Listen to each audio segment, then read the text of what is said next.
Eu vou começar aqui então lendo a página de abertura.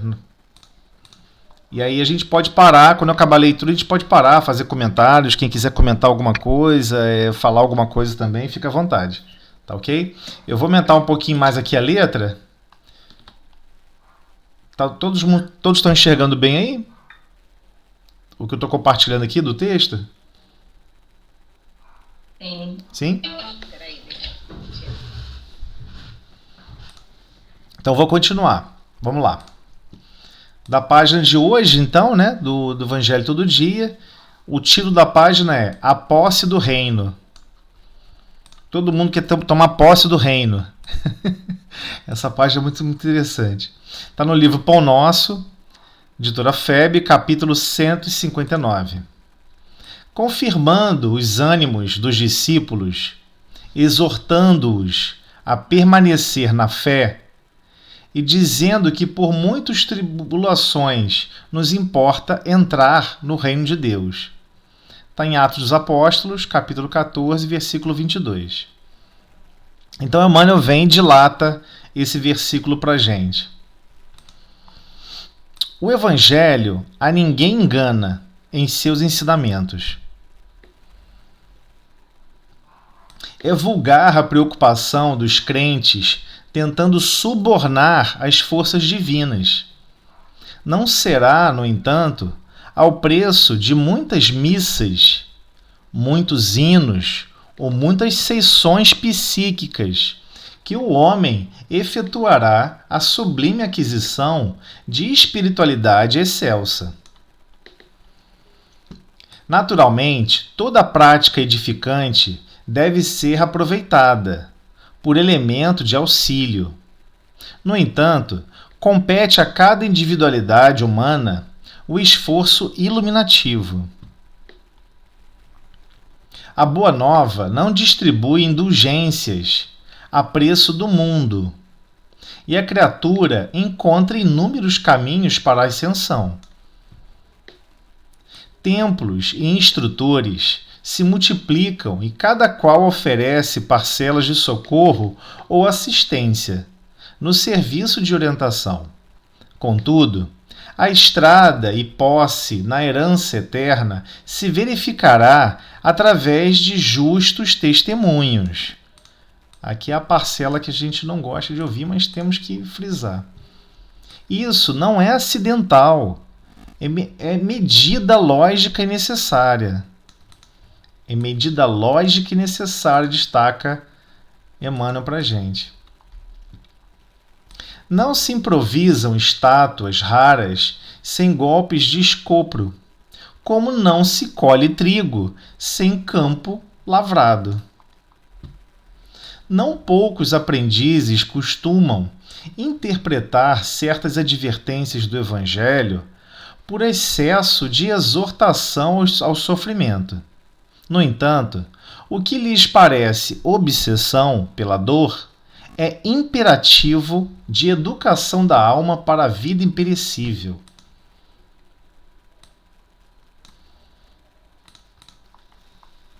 Homem algum encontrará o estuário infinito das energias divinas sem o concurso das tribulações da terra. Personalidade sem luta, na crosta planetária, é alma estreita.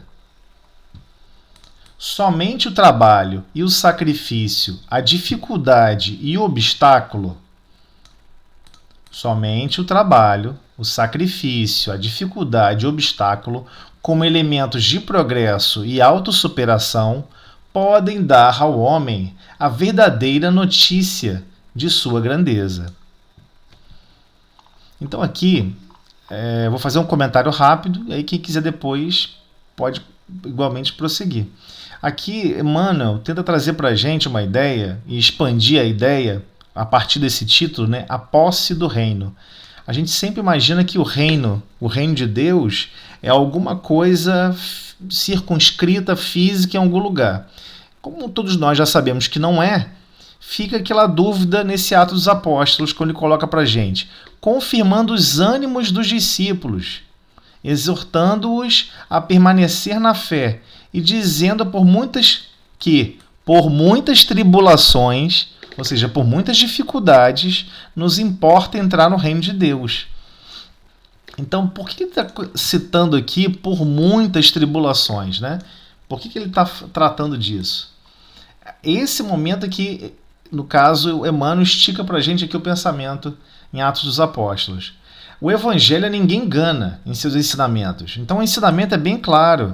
Estamos num processo de educação, de construção, numa escola de almas, seja em qual planeta, em qual estação estivermos.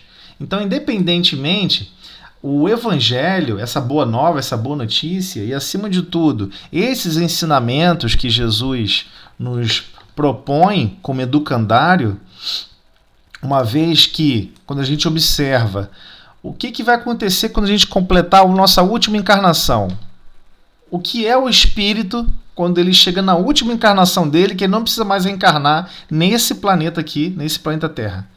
É um espírito bem-aventurado.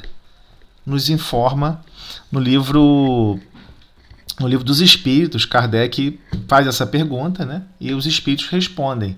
Então, o que ele está deixando claro para todos nós? Que o Evangelho, que essa composição de bem-aventuranças são caracteres naturais do espírito que progride e segue o caminho.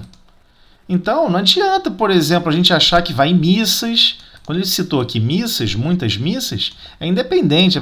Aqui no caso ele está independente de religiões. Então, se você é católico e acredita que ir à missa é um ato importantíssimo que é contabilizado, não vai ser contabilizado como a pessoa está imaginando. Muito menos ficar cantando hinos de louvor só por cantar. E muito menos participar de reuniões, por exemplo, espírita. Sessões psíquicas. É isso que ele está querendo dizer com sessões psíquicas. Não importa. Isso não vai importar de maneira absoluta. Isso não é quantificável. Não é assim que se quantifica esse acesso, essa aquisição de espiritualidade excelsa. Essa aquisição de espiritualidade excelsa que ele está comentando para a gente vai ocorrer à medida em que a gente conseguir aplicar os justos testemunhos. Então, se a gente já descobriu que caridade, na verdade, é benevolência para com todos, indulgência para com as imperfeições alheias e perdão das ofensas, o que acha que vamos ser bombardeados nesse processo desse educandário? Com situações que vão nos demandar sermos bondosos, com situações que vão nos demandar sermos indulgentes, ou seja, tolerantes. E ainda mais, vamos ser ofendidos e vamos ter que perdoar. Vamos ser maltratados e vamos ter que perdoar. Essa é a métrica. Né? Você não treina alguém para ser um exímio nadador e falar, você não precisa nunca entrar na piscina, você só vai estudar teoria e a prática você não precisa fazer, só fica estudando teoria. Não faz sentido. Qualquer um que estudar sobre natação, lendo livro, uma hora vai falar assim, quando é que eu vou pular na piscina? Todo mundo quer nadar, né? Então, igualmente ele comenta, é imperativo da educação da alma para a vida imperecível. O quê? Essa exortação ao sofrimento. Parece estranho exortar ao sofrimento, mas não é nesse sentido de, poxa lá, a pessoa adora sofrer, adora problema. Não, ela quer passar pela dificuldade e quer passar bem. Essa que é a questão aqui do exortar ao sofrimento. Ela quer passar pela dor, quer passar pela prova, mas quer passar bem. Quer passar com esperança, com confiança em Deus, com paz de espírito, com harmonia. Deus tudo enxerga, tudo vê, sabe o que se passa no nosso íntimo, sabe o que se passa à nossa volta, se Ele está permitindo, há uma necessidade. À medida que a gente vai consolidando isso em nossas almas, no nosso mundo íntimo, estamos instaurando esse reino de Deus em nossos corações. Mas ele deixa bem claro, somente o trabalho, o sacrifício, a dificuldade e o obstáculo, como elementos de progresso e autossuperação, podem dar ao homem a verdadeira notícia de sua grandeza. É aquela questão, você só testa a pessoa na verdadeira grandeza que ela é e que ela possui, submetendo ela a trabalhos, que ela pega aquele trabalho, seja qual for, e faz com alegria, com harmonia, com felicidade e, acima de tudo, visando que aquele trabalho possa gerar frutos para todos, muito mais do que para com ele mesmo. Sacrifício, no seguinte sentido, né? Foi em relação o que eu acabei de comentar, ele vai estar se sacrificando. Poxa, eu vou fazer uma comida, mas essa comida eu não vou comer. Não estou falando para ninguém deixar de comer, não, mas quando alguém faz uma comida onde ele não faz parte do processo de alimentação, ele está doando aquele esforço, aquele trabalho para terceiros. A própria dificuldade e o obstáculo. Então, o obstáculo aqui, a gente vai observar esse obstáculo, vai ser aquele obstáculo dos nossos desafios. Então, se a gente tinha um desafio com relação, por exemplo, ao poder, ou então com relação à posse, se é um obstáculo para a gente, muito mais do que uma dificuldade, né? Obstáculo aqui no seguinte sentido: dificuldade é você andar no terreno pedregoso. Né? Eu estou andando no terreno cheio de pedra, é uma dificuldade. Pular um muro é uma dificuldade. É um obstáculo, aliás. Aí você está querendo diferenciar. A dificuldade aqui é diferente do obstáculo. O obstáculo é o seguinte: eu sempre cheguei nesse obstáculo e caí. Sempre cheguei nesse obstáculo e não consegui pular esse muro. A dificuldade é dificuldade para todo mundo, é para andar. Você vai andar, teve dificuldade de andar no terreno acidentado. Chegou perto de um muro, você tem que pular o muro. Caraca, esse muro eu não estou conseguindo pular. Mas nós queremos isso, nós queremos nos sermos testados, que é o princípio do planeta em termos de provações, né? Então, para todos os que já evoluíram, o trabalho, o sacrifício é algo natural. Porque Deus se sacrifica e trabalha continuamente por todos nós. O diferencial aqui da nossa condição desse planeta é a dificuldade e o obstáculo. Então, essa dificuldade que nós temos aqui é a dificuldade do dia a dia. Dificuldade de lidar com as tensões do dia a dia, com as dificuldades do dia a dia. Nossa, amanheci, dificuldade com o corpo físico, dificuldade... Poxa, tem que fazer a asepsia da casa, tem que fazer isso, tem que fazer comida, eu tenho que lavar copo, tem que... Isso é como você lida com as tarefas do dia a dia. O obstáculo aqui não. O obstáculo é coisa pesada. Vai surgir um problema e você vai ter que ter aquela condição de tratar o problema com mais grandeza do que tratou no passado. Esse é que é o grande problema. Então ele deixa claro, são elementos de progresso e autossuperação. Então é óbvio que Deus não vai deixar cada um de nós separados sem ter condições de evoluirmos, né? Então ele vai sempre focar e possibilitar recursos de progresso e autossuperação. Mas são situações que vão demandar trabalho, sacrifício. Vamos vivenciar dificuldade e vamos observar diversos obstáculos. Então, dando continuidade aqui ao livro dos médiuns, fechamos a parte de introdução. Então, vamos agora iniciar a primeira parte, noções preliminares. Antes de iniciar, eu queria fazer um comentário geral ainda, buscando nos substanciar aqui, enfim, centralizar um pouquinho o nosso pensamento. O livro dos médiuns é um livro diferente do ponto de vista da sequência da doutrina, e eu aqui vou colocar um pensamento meu pessoal. Se ninguém concordar com isso, por favor, não levem a mal, mas é só um pensamento pessoal, como eu enxergo essa obra. Antes de iniciar o capítulo 1, eu queria fazer esse comentário. O livro dos médiuns é um livro que vai falar e vai buscar o histórico do trabalho de Kardec, com os apontamentos de Kardec, a Kardec como espírito encarnado, investigando, detalhando e comentando aspectos da percepção dele e da observação dele a respeito dos fenômenos. Dessa parte mais prática e mais pragmática. Então, o livro é rico de detalhes, em conjunto, por exemplo, com a Revista Espírita, porque aqui nós vamos, por vezes, tratar o capítulo 1, capítulo 2, capítulo 3, vamos fazer a sequência dos capítulos e vão ter poucos exemplos, 1 ou 2 exemplos. Mas o que a gente vai observar é que, na verdade, a Revista Espírita possui outros exemplos e se completa com outros exemplos, ok? Então, não é excludente, não é só estudar esse livro e está tudo resolvido. E, ao mesmo tempo, a obra de André Luiz e, igualmente, a percepção de Sueli, por exemplo, as obras de Sueli, do livro de Sueli, nós vamos observar que tem um apanhado mais global e total. Mas a obra em si, ela está tratando especificamente, é importante a gente ter consciência disso, aí a visão minha agora é pessoal, Ele é um manual, ele é um guia sobre características de nós como espíritos imortais que nós somos, estando no corpo físico ou fora do corpo físico. Então ele vai falar de detalhes e vai estabelecer detalhes para todos nós que são importantes nós compreendermos para formular e formar o nosso pensamento. Então, algumas coisas aqui, alguns detalhes do livro, nós vamos ter que buscar outros subsídios. Então, no meio do caminho depois, mais para frente, nós vamos agregando outras fontes em paralelo, ok? Mas o livro principal vai ser o livro dos médiuns. Mas a ideia é para a gente tentar aproveitar, por ser uma questão de estudo, né, aproveitar esse roteiro do próprio livro, que é uma obra clássica que todos nós devemos estudar. Então, sem prolongar muito, vamos continuar. Então, vamos lá. Capítulo 1. Há espíritos?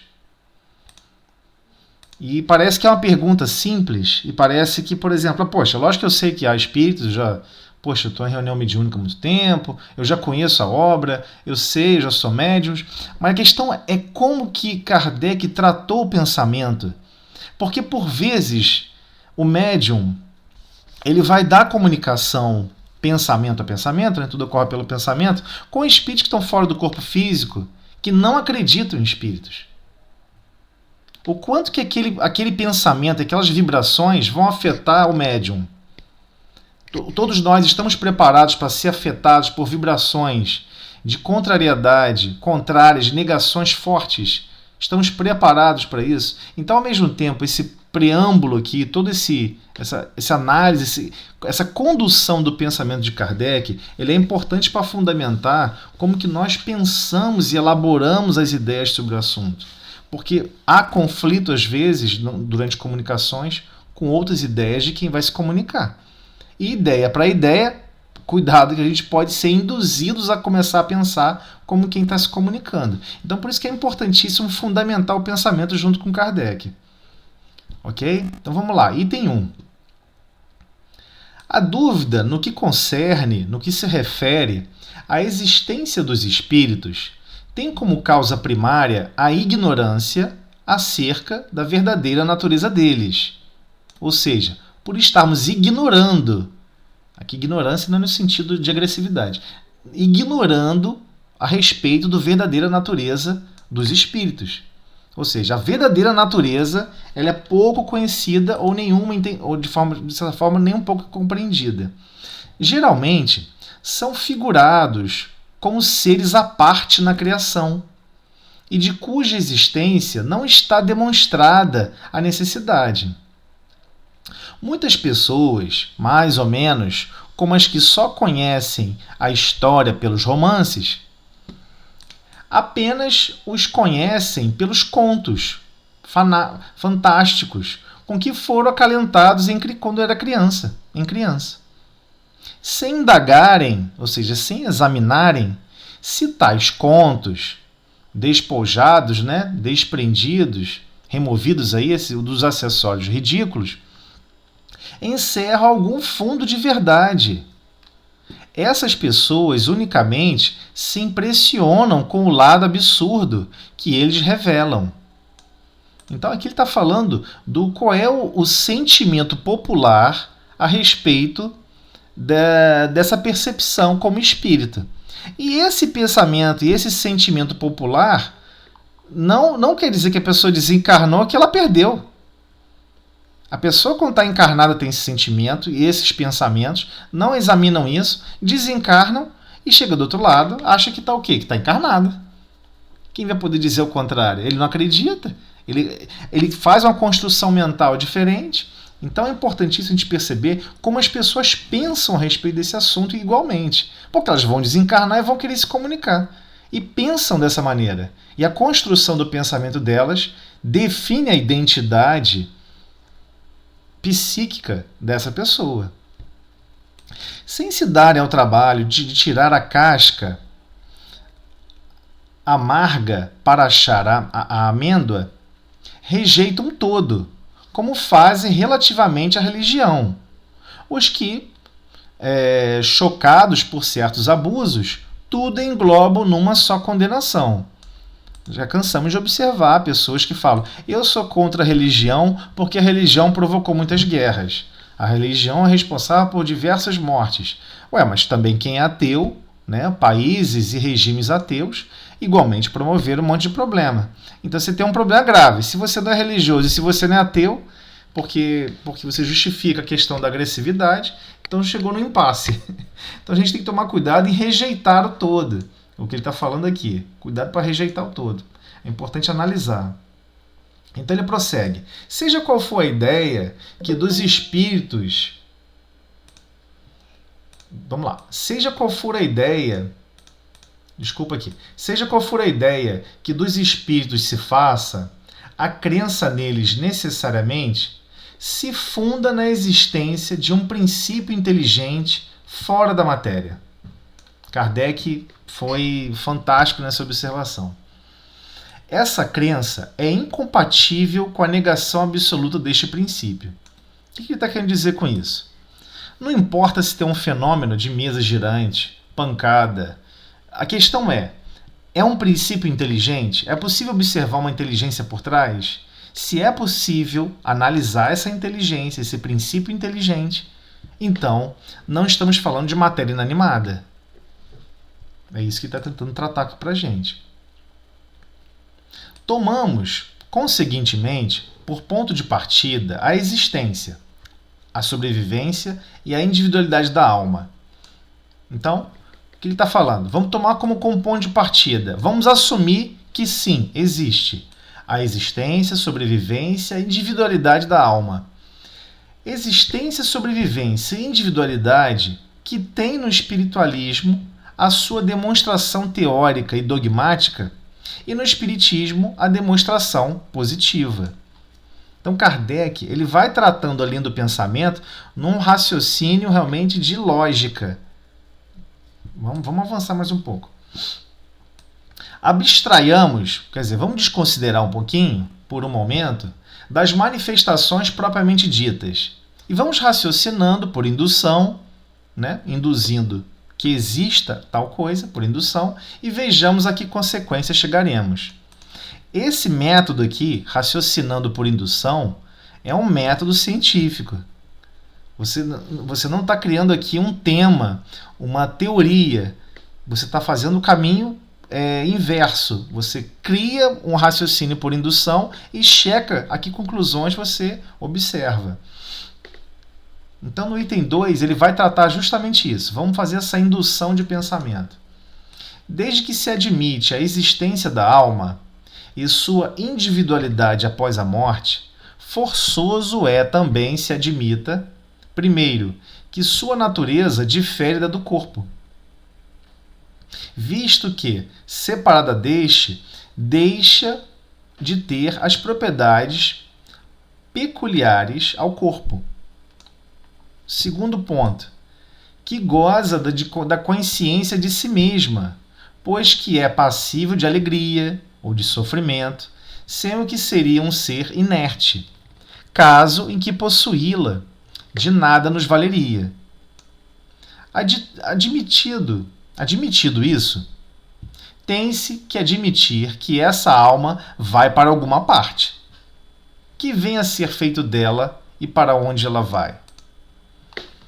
Aqui eu vou dar uma pausa. Vou continuar aqui. Então já entendemos fatos importantes aqui, aspectos importantes desse raciocínio por indução que ele traz para a gente. Primeiro, a natureza é diferente do corpo físico. A natureza daquele que está fora do corpo físico é diferente do corpo físico. Segundo, goza de consciência de si mesma. Ele tem consciência. Então essas duas características, por ter uma consciência ali, se você permitiu acreditar e se forçosamente na existência da alma, na sua individualidade após a morte, existência e individualidade, né, após a morte, ambos após a morte, então igualmente é forçoso que você admita isso. Então se você admitiu a segunda parte da equação, obrigatoriamente você vai ter que absorver a primeira. É isso que está tentando fazer. Você viu a frente de um caminhão, depois você vê a carga, é um caminhão completo. É isso que está tentando passar para a gente de uma maneira mais detalhada, né? Então, admitindo isso, tem-se que admitir que essa alma vai para alguma parte, que venha a ser feito dela, e para onde vai? Para onde vai? O que vai acontecer com ela? Então ele prossegue. Segundo a crença vulgar, vai para o céu ou para o inferno. Mas onde ficam o céu e o inferno? Dizia-se outrora que o céu era em cima e o inferno embaixo. Porém, o que são o alto e o baixo no universo? Uma vez que se conhece a esfericidade da Terra, o movimento dos astros, movimento que faz com que o que em dado instante está alto esteja, 12 horas depois, embaixo. E o infinito do espaço, através do qual o olhar penetra, indo a distâncias consideráveis. Então o que ele está falando é o seguinte: como assim pensar alto, baixo, embaixo, fundo, se na verdade o planeta é redondo? Com certeza você não pode querer tentar ali estabelecer um detalhe de cima e embaixo, esquerda e direita. Ele está tratando desse aspecto, né? Sobre essa crença vulgar. Se você tem essa crença vulgar, você está dominado por isso. Então tem espíritos que desencarnam, às vezes nem estão em regiões tão graves assim de sofrimento, mas estão num lugar que ele acredita, na mente dele, que aquele lugar é eterno. Não, isso aqui não vai mudar. Aí sabe qual é o esforço que ele faz para sair dali? Nenhum. Mas por que ele vai fazer esforço para sair dali? Se ele, na cabeça dele, fisicamente, ele está acreditando plenamente que ali o processo é eterno. Não tem volta. Eu fui destinado para aqui. Eu não tenho como melhorar. E a pessoa cria essa psicose, essa ideia fixa. Eis a ideia da obsessão. Seja encarnado ou desencarnado. Esquecemos que o maior mal, o maior agravo que existe nesse planeta é a obsessão de si para consigo. Porque por vezes você vai conseguir continuar obsidiando outros. Mas o seu pensamento está tão focado que quando você for parar naquele lugar, não tem volta. Aquilo ali é aquilo ali mesmo. Tá vendo? Eu não fui um menininho bonzinho. Eu ganhei carvão no fim do ano, eu não ganhei presente, e vim parar aqui. A pessoa cria essas ideias tortas, alucinadas, só que ela está desencarnada, ela não sabe que está desencarnada. Ou se sabe, ela acha que não tem jeito, não tem volta, e só vai conseguir sair daquela prisão psicológica, daquela prisão mental, às vezes só por ouvindo o encarnado. Nem sequer ela consegue enxergar, às vezes, outros espíritos desencarnados. Por vezes não enxergam nem quem está perto dela, daquela pessoa. Às vezes até uma mãezinha, algum parente, a pessoa que ama muito está ali do lado, falando, tentando conversar. A pessoa está num negacionismo tão forte que a mente dela cria um bloqueio plasmático. É como você entregar para... Imagina que você possa botar um capacete mental e nesse capacete mental você possa fazer construções, plasmar semimatéria, fazer um emplastro de gesso, criar um monte de coisas alucinadas, inclusive para você se auto-aprisionar. Mas é exatamente isso que acontece. Esse que é o ponto. Na verdade, ela própria está criando um inferno para ela, né? Assim, em razão dela não ter essa crença, ela está ali, ela mesma está criando esse inferno para ela, né? Mas é essa mente que vai se comunicar. É essa individualidade que vai se comunicar. Que não acredita em vida após a morte, que não sabe que morreu e que está no inferno e que não tem salvação para ela. Exatamente. E não se dá conta de que ela está ali, um ser pensante, né? Exato, uma criatura de Deus, que é amada por Deus e que quer também que ele também desperte e busque outros tipos de conduta, outros tipos de pensamento. Só que a pessoa tem certeza absoluta. Esse é o verdadeiro sofrimento, né? Sim. Esse é o verdadeiro sofrimento após a desencarnação, né? Exatamente. Então, quando Kardec vem tratar esse detalhe para a gente, por que é tão importante de observar como que as pessoas entendem céu e inferno, alto e embaixo? A pessoa acha que foi para um buraco, e aquele buraco não tem como nunca mais sair dali. Aquele pensamento, aquele ser pensante, é ele que vai se comunicar. E ele vai se ligar ao seu pensamento.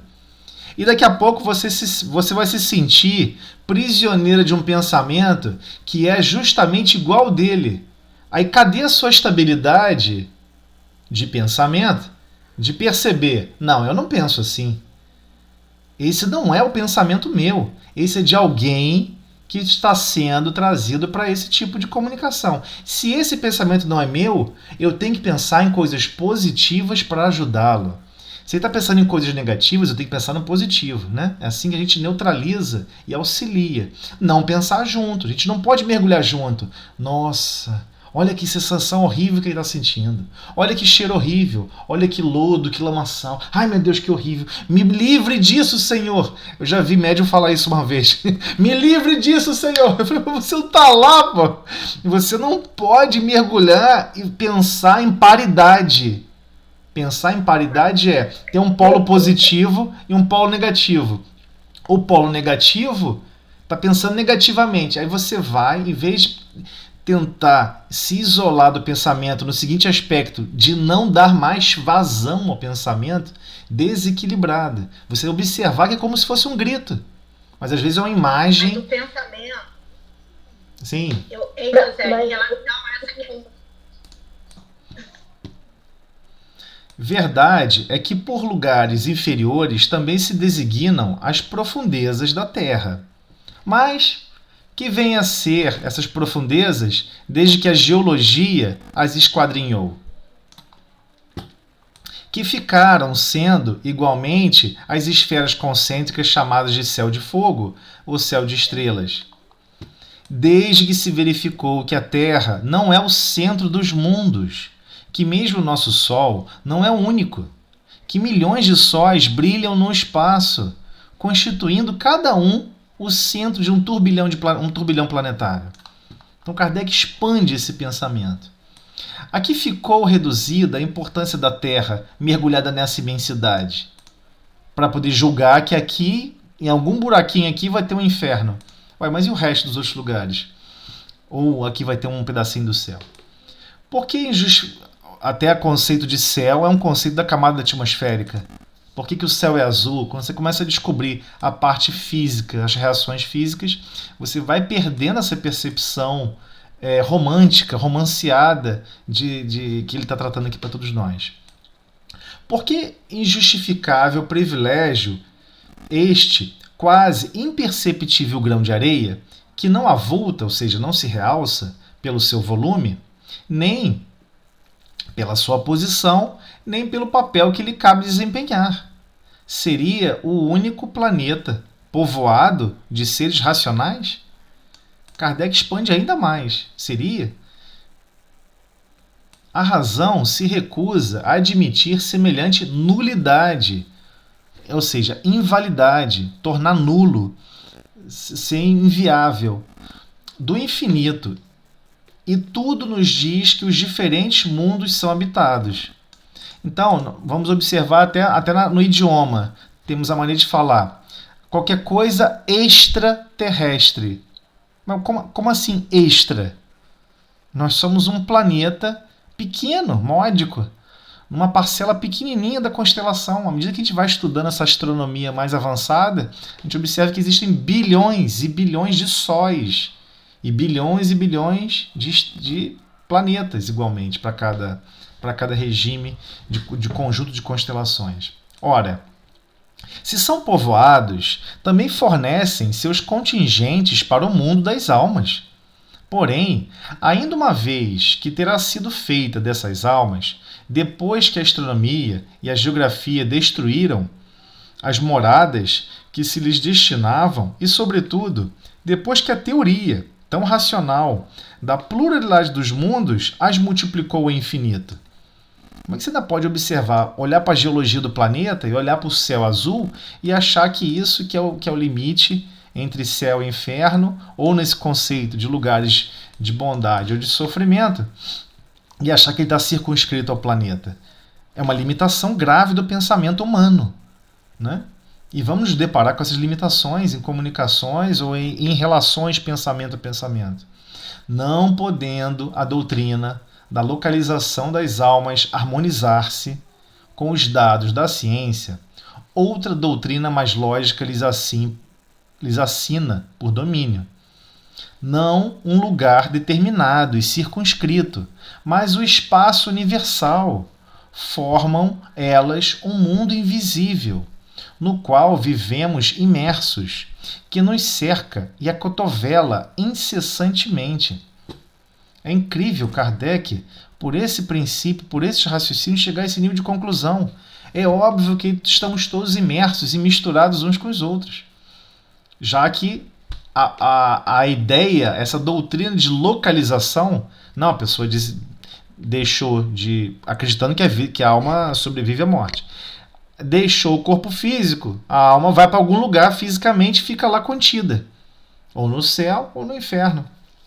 Então ele deixa claro, e deixando de lado essa parte da doutrina de localização, que não tem como se harmonizar com os dados da ciência daquela época, e muito menos do dia de hoje. Então ele deixa claro que é mais lógico compreendermos que não um lugar determinado e circunscrito. Não vai existir uma cerquinha dizendo aqui vamos botar todos os espíritos bons, aqui vamos botar todos os espíritos ruins, mas o espaço universal. Os espíritos estão espalhados em todos os espaços e formam elas um mundo invisível. E é incrível que ele chega a esse ponto. E formam a elas um mundo invisível. Kardec realmente tinha um pensamento profundo. Parece até que ele leu André Luiz antes de... Só que ele estava em 1800 e pouco, não tinha obra nenhuma. Era ele e os fenômenos. É interessante, né? Para a época, ele fazer esse desdobramento todo. Exatamente. Né? Olha como... poucos recursos científicos da época. Exatamente. Né? Ele não era... Dar todo esse desdobramento, uma obra assim que... Sim. Escrita em... Foi o quê? 1800 e quanto? O Livro dos Médiuns. 1830 e blá blá blá. Então, em 61. Exatamente. Então ele bota... Ele continua. Olha só. E ele vai mais, ó. Quanta coisa ainda não tinha sido desvendada e descoberta, né? E ele ainda vai mais. Né?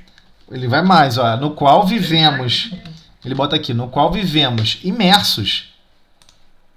Estamos esse mundo invisível, ele está imerso ao mundo físico, ou vice-versa, né? Que nos cerca e acotovela incessantemente. Então ele considera esse plano concomitante, desde o começo. Haverá nisso alguma impossibilidade? Alguma coisa que repugne a razão? De modo nenhum. Tudo ao contrário nos afirma que não pode ser de outra maneira. Olha a convicção dele absoluta nesse detalhe. Aí vamos continuar aqui. A sensação que eu tenho é que ele, como se ele tivesse assim, tido uma viagem, não sei, uma aula fora, entendeu? Ele tivesse sido orientado fora. Isso deve ter sido, né, Roseli? Não, mas tem uma mensagem. Tem uma mensagem. Eu sei que eu vou citar uma mensagem aqui que eu não lembro o nome do livro de cabeça. Aí vocês me perdoem, eu vou buscar para a próxima reunião. Tem uma comunicação de Humberto de Campos, não me recordo o nome do livro, em que narra o encontro das maiores mentes, maiores pensadores do planeta, né? Inclusive Sócrates estava nessa reunião, nesse encontro, e junto com Napoleão Bonaparte. E de repente, no meio da reunião, chega alguém de um lugar altamente evoluído, desce uma luz e se materializa, aparece o corpo físico dele ali. Kardec também está nesse grupo e fala que vai iniciar as tarefas de transformação do planeta. Então ele narra e dá a entender que é Kardec esse que todos reverenciam, né? Com profundidade. Ele não é um espírito qualquer, né? Igual, por exemplo, nós só entendemos a dimensão de quem é Jesus à medida que estamos estudando hoje pela doutrina espírita. Porque a maioria acredita que foi, né? Quase que uma... o que significa ser o Cristo? A gente não tem a dimensão total. Mesmo hoje, na doutrina espírita, nós não temos a dimensão total, que é ser um Cristo. É verdade. A gente não tem essa dimensão. É demais pra gente, né? Da nossa... Mas ele esteve aqui entre nós. Ele esteve aqui entre nós fisicamente, né?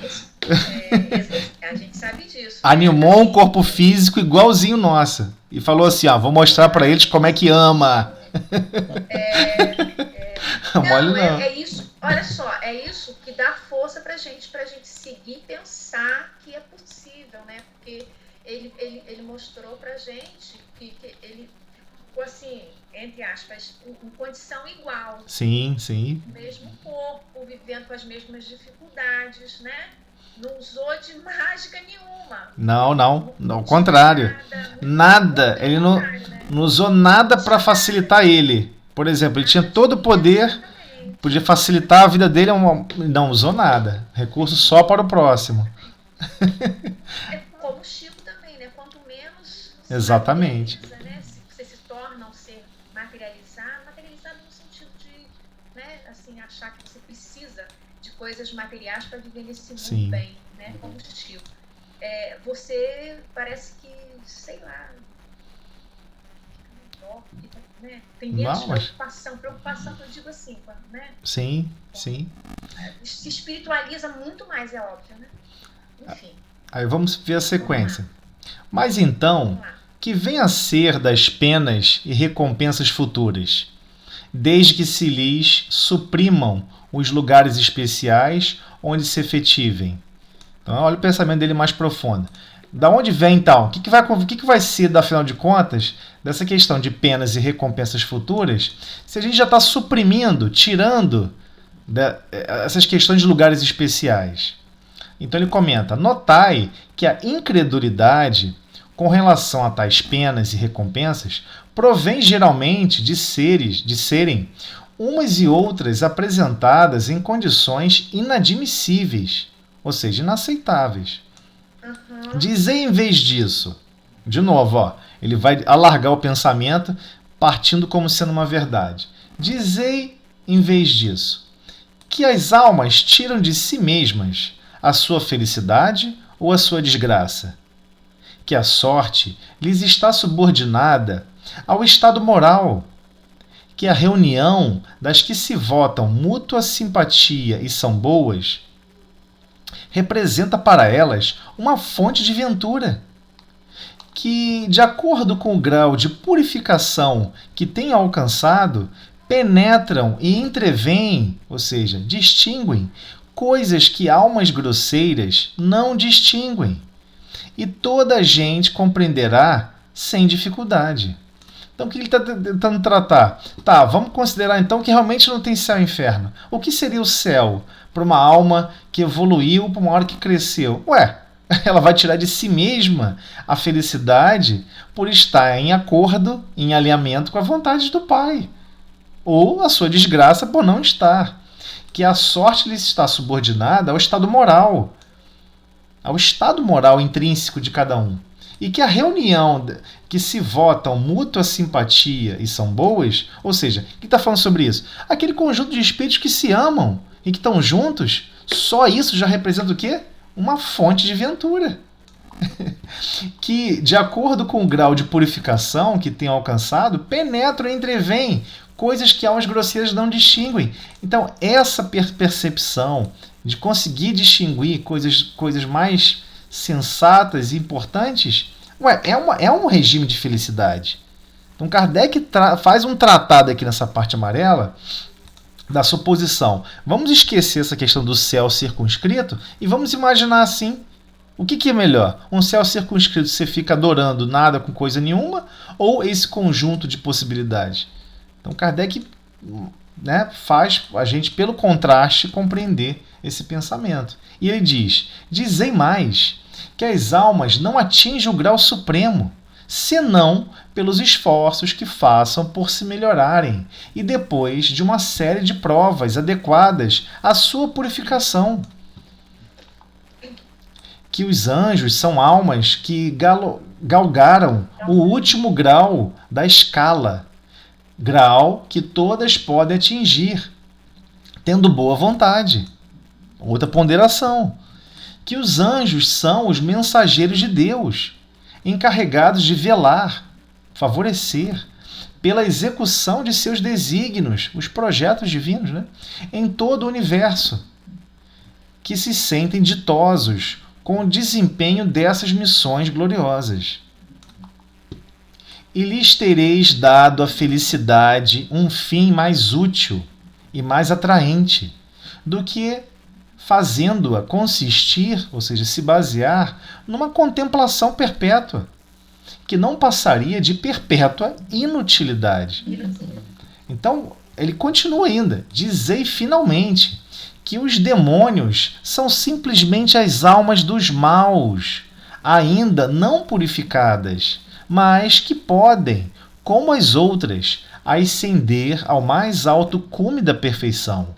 E isto parecerá mais conforme a justiça e a bondade de Deus do que a doutrina que os dá como criados para o mal, e ao mal destinados eternamente.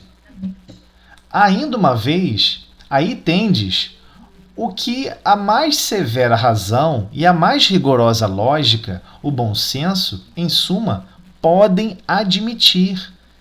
Então ele faz um tratado aqui em um parágrafo, ele resume uma sequência. A doutrina toda. Porque Kardec vivencia, depois desse despertar dele, ele vivencia profundamente a doutrina. Né? E ele continua aqui, vê se eu consigo fechar esse pedacinho. Ora, essas almas que povoam o espaço são precisamente o a que se chama espíritos. Assim, pois, os espíritos não são senão as almas dos homens despojadas, ou seja, desprendidas do invólucro corpóreo. Mais hipotética lhes seria a existência se fossem seres à parte. Hipotética no sentido de hipótese. Seria uma ideia mais de hipótese do que de verdade, do que realmente a existência, se fossem seres à parte da criação. Se, porém, se admitir que há almas, que existem almas, necessário também será se admita que os espíritos são simplesmente as almas e nada mais. Se se admite que as almas estão por toda parte, ter-se-á que admitir, do mesmo modo, que os espíritos estão por toda parte. Possível, portanto, não fora negar a existência dos espíritos, sem negar a das almas. Então ele faz um tratado de lógica aqui, de sequência lógica, de cadência, que se você estiver negando a existência dos espíritos, você está negando em si mesmo a existência da alma e a existência da sua própria capacidade de ser inteligente. Eu não sei se eu consigo aqui avançar até fechar o item 3. Ele é bem longo ainda e depois vai para o 5. Eu preferia então a gente parar aqui no item 3 e continuar na próxima e a gente conversar mais a respeito, quem assim o desejar, né? Que estamos já nos últimos minutos. Alguém quer falar alguma coisa a respeito, inclusive, desse parágrafo? Inclusive sobre esse resumo, um resumo que ele dá. Vamos pensar que realmente são espíritos. Vamos pensar que não existe céu e inferno circunscrito. E que o conceito de felicidade, o que seria o céu desejável para todos. E ele fala em si. Sim, pois não. Essas informações, elas pra gente, nós estamos estudando, ela é bem clara, tudo bem. Mas assim, para uma pessoa que vem de uma outra religião, assim, por exemplo, uma pessoa que já tem uns 60, 70 anos, que eu digo assim, e muito católica, ela não consegue alcançar esse todo aqui, essas explicações todas, porque já está tão inserido, né, nas pessoas essa questão de céu, inferno, pregado nas outras religiões, Sim. Se torna tão difícil. Por isso que muitas vezes vem, pelo menos comigo, eu não sou médio ostensivo, né? Mas sempre vem um pensamento de dúvida sobre o espírito. É tão engraçado quando eu estou mais distraída e Que aí vem, nossa, aquele pensamento, mas será que existe espírito mesmo? Não, mas não tem problema. Isso é importante. É importante para todos nós sedimentar, criar uma rocha, um sustentáculo com relação a isso. E, inclusive, quando a gente começa a estudar, por exemplo, lá no livro, lá na apostila do estudo sistematizado, e ela começa por um caminho que muitos não concordam, eu particularmente também não concordo, ela começa falando ali das zonas, dos mundos espirituais. Muitas pessoas se assustam. Mundos inferiores. Aí vai deixar claro o que é, por exemplo, uma zona de sofrimento. O que é, por exemplo, um local, por exemplo, de para a pessoa extravasar a dor dela. Ela tem que descarregar energias. Exato. Você tá entendendo?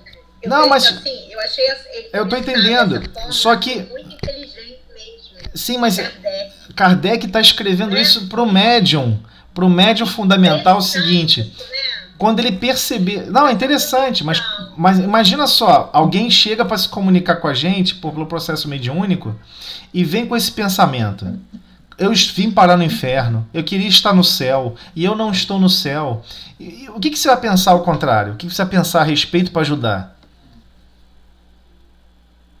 Amigo, você não está não? Esse é que é o grande dilema sobre o pensamento. Aquela comunicação, aquela esfera de perturbação que vai dominando os nossos sentidos, uma parte dos nossos sentidos tem que ter um pilar ali fundamental. E qual o pilar fundamental? Que o sentimento de felicidade tem que ser por essa linha que Kardec está falando. Só que a gente tem que aceitar isso aqui ainda, tá?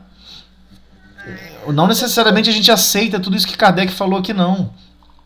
Porque ele está falando, felicidade não vai ser você ter um carro novo. Não vai ser você... Não, mas às vezes você pode chegar na reunião chateada. Puxa vida, eu queria tanto ter um carro novo, não tem. Puxa vida, eu queria ter trocado minha roupa e não troquei. Puxa vida, minha roupa rasgou e eu não comprei uma roupa nova, isso me deixa tão triste. Porque você está somando a sua percepção anímica da vida com a percepção anímica do outro, as duas fontes geradoras de pensamentos, e que tem uma simbiose, não no sentido mais evoluído e mais liberto, mas no sentido de mais se aprisionar. Mas aí cabe você, naquele momento, alargar o pensamento e pensar, não, mas felicidade, na verdade, é o quê? Você constitui dentro de si mesmo. Você vai estar subordinada o seu estado moral. Aqui, ó. Vai estar subordinado ao seu estado moral. E temos que... o que vai ser uma alegria maravilhosa? Você está com aqueles que você ama. Você está na aventura e alcançar um grau de convivência, de alegria de servir a Deus em conjunto com aquelas pessoas que são caras ao seu coração. Então, a questão toda é que estamos com isso aqui sedimentado no nosso coração, na nossa identidade, ou o sapato furou, rasgou, quebrou o salto, ou de repente, sei lá, estava andando na rua, se machucou, quebrou o braço, e isso é uma aflição insuperável, dá um transtorno total. Então, é esse o dilema que a gente está vivendo. Quando está estudando esse texto, para sedimentar o pensamento e ajuizar o pensamento nosso próprio, das nossas identidades, em relação... é igual como se estivesse conversando com alguém. Uma pessoa vai falar com você assim, olha, é impossível ser feliz nesse mundo. Aí você vai falar, que isso, amigo? Não pensa assim. Não pensa assim. Isso não é verdade. Vamos mudar seu conceito de felicidade. O que é felicidade para você? Né? Mas é esse tipo de ajuda, mente a mente, que aquele irmão que está fora do corpo físico está precisando. E por vezes ele está num estado mental tão deplorável que ele está praticamente alucinado, totalmente louco. Alucinado e obsidiado dele para consigo num processo de criação de prisão mental. Ele não consegue se libertar daquele pensamento repetitivo. Eis o chamado fascinação, obsessão. Então... Eu acho, na verdade, que Kardec o tempo obras dele, ele faz com que ele vai nos guiando para que a gente sempre busque o estudo, o aprendizado, e vai jogando assim informações para que a gente comece a raciocinar, né? Sim. A gente comece a pensar de uma forma diferente do que a gente vem pensando há muito tempo. Por isso que eu acho que é importante que as pessoas, quando iniciam, quer dizer, a gente não vai dizer isso, porque a pessoa geralmente, quando busca a doutrina, ela busca porque ela está num momento de muita dor, e aí ela tem que ter uma ajuda ali, enfim. E o Evangelho de Jesus é o melhor remédio, a gente sabe disso, né? Que ele é consolador, extremamente consolador. Mas eu lembro de ter lido acho que foi a biografia de Kardec, que as pessoas escreviam para ele, e assim, porque não tinha médium nenhum, não conseguiam fazer reuniões de mediúnicas, enfim. E ele falava, elas falavam, então nós vamos terminar. Ele falava, não, vamos estudar a parte moral. Sim. Vamos estudar a parte moral da Sim, doutrina. com certeza. Veio, na verdade, para fazer essa modificação no homem, para ajudar o homem a ser melhor. Ele dava sempre esse retorno, e é interessante você ver isso. Ele deixa isso muito claro aqui, né? Sim. Existe isso, mas Sim. olha só, você tem que saber disso para você poder fazer melhor esse trabalho, né? Sim. Eu vejo muito assim. Mas assim, igualmente, além de tudo isso, o médium tem que estar preparado para estar recebendo pensamentos e estar em comunicação mediúnica com uma outra mente que imagina que o mundo dela acabou, que realmente ela está no inferno, ou que ela está no céu, ou ela vai cobrar, cadê meu céu? Já teve comunicações que inclusive está acho que está no livro Invisível, de André Luiz, onde um espírito desencarna e ele tem um problema muito grave, muito prisioneiro ainda da matéria.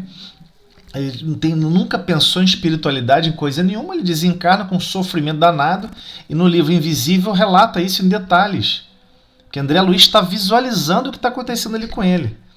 E ele fala, poxa, mas ele está narrando um monte de coisa doida que não está acontecendo aqui em volta. E André Luiz pega e fala, não, mas está acontecendo só na mente dele.